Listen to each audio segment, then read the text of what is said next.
Эми тартып баштады. Саламатсыздарбы ата-энелер. Менин балам бүгүн информатика деген жапжаңы китеп алып келиптир.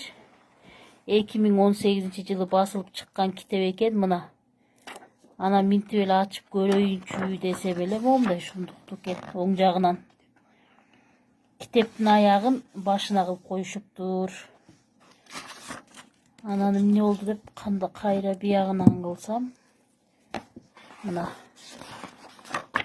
мынтип биягынан башталат экен, аркасынан. Биздин чоңдор кандай болуп баратат, биздин балдардын келечеги кандай болот?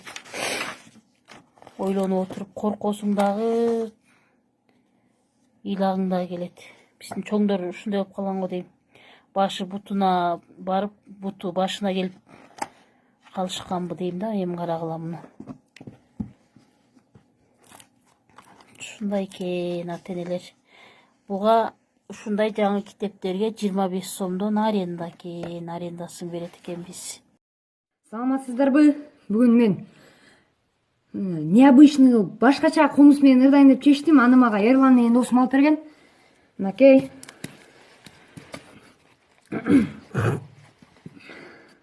Арманымды мен айтайын ыр менен, 20 жылы биз кыйналдык чыр менен.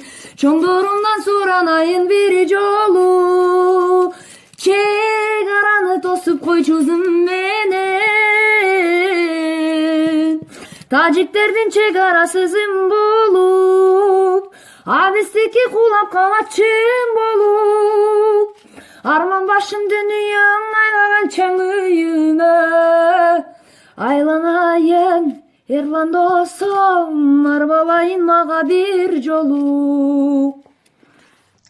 Кызыктуу маалыматтар, акыркы жаңылыктар Жаштар ТВ каналында. Каналга катталып, видеолорго лайк басканды унутпаңыздар, комментарий жазганды унутпаңыздар.